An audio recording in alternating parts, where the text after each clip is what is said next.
So welcome back to this interview. I'm sorry about that break. It was due to my work. We're really sorry about that. We'll be back to the interview because I said this is going to be an exclusive. So we want to make sure we deal with all the issues. Because I remember after the Congress, I've been following you, and you were running away from me.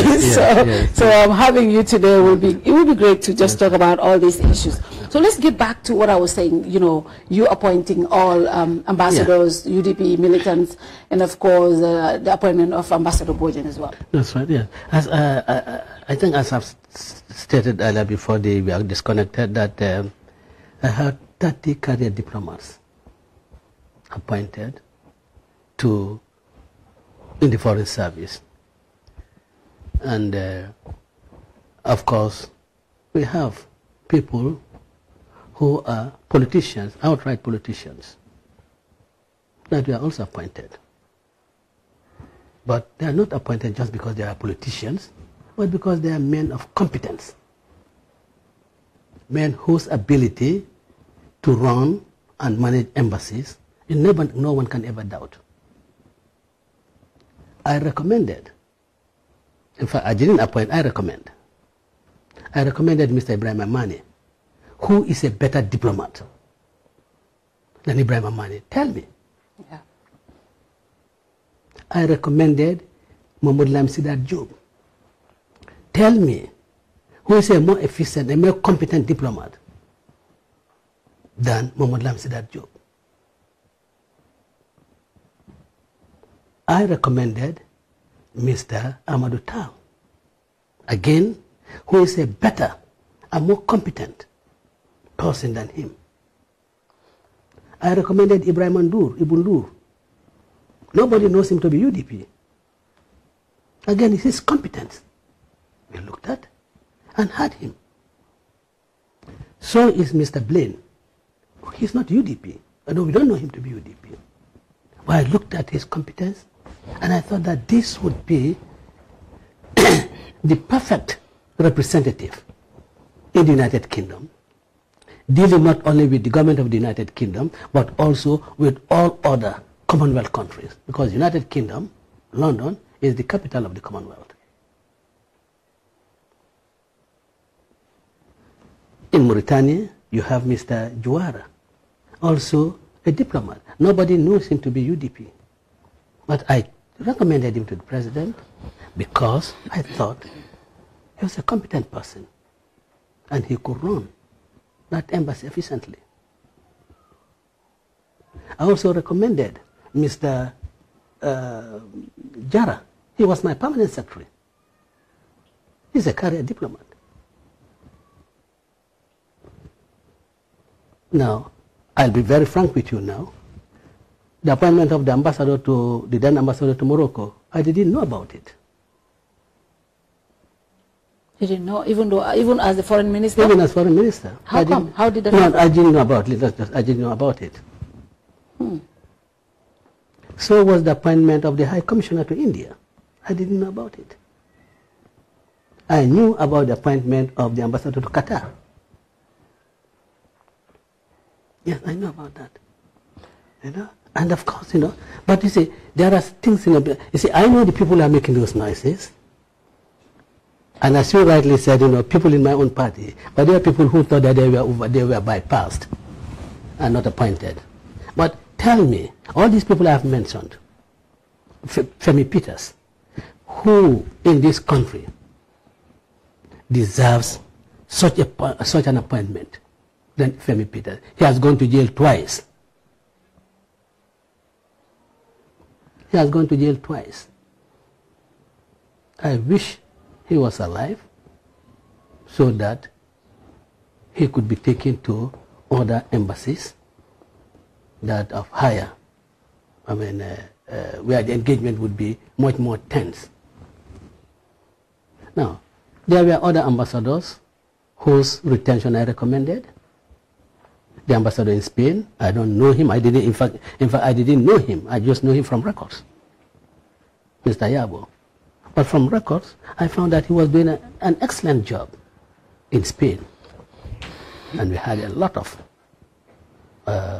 Gambians in Spain, a lot of problems. And he was doing an excellent job. And I recommended for his retention. I recommended the retention of Madam Jaite, Mrs. Tenemba Jaite, because she was doing an excellent job at the EU and still doing an excellent job at the EU. The hard work she did in preparation for the 25th May meeting, 22nd May meeting in Brussels was enormous. So did I recommend the retention of O.G. Seller, because I thought that, look, the OIC was coming up.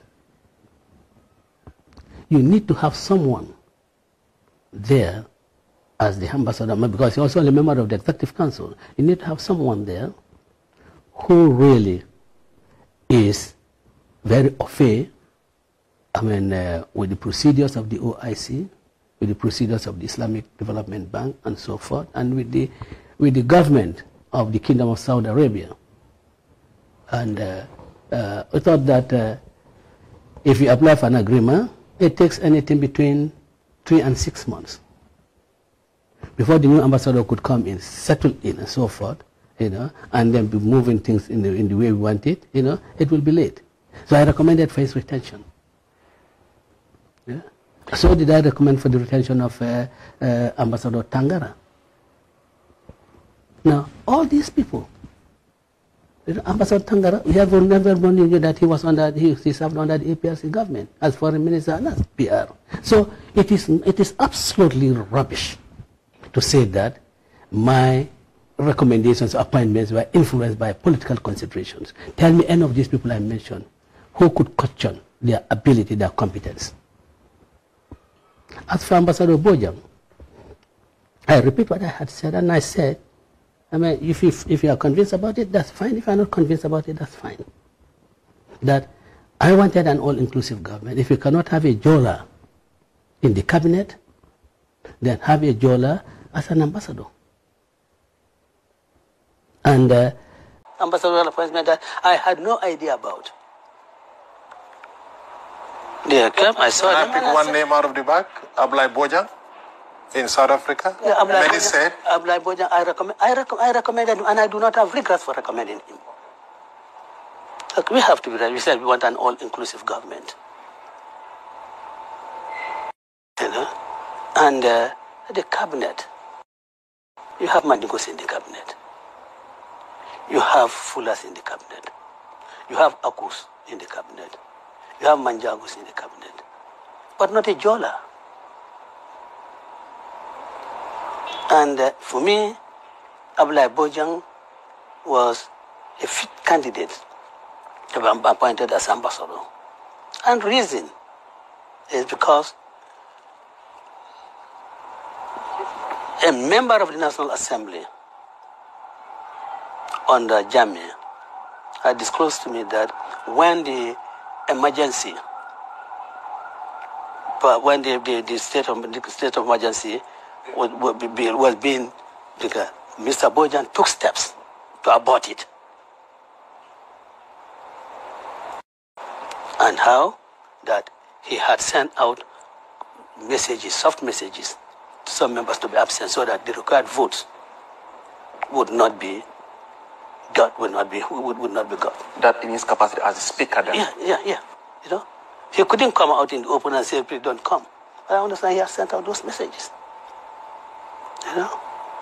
But then someone leaked it, and then, someone who was another person who was very enthusiastic to have this state of emergency declared, told the president that this is what Mr. Bojang did. Probably, if Jamia had stayed, probably Mr. Bojang would have paid for that. But I thought, I thought he was really someone, who I believe could be, a representative of the Jolas in government at that level. Although my preference would have been in the cabinet rather than being in the diplomatic service.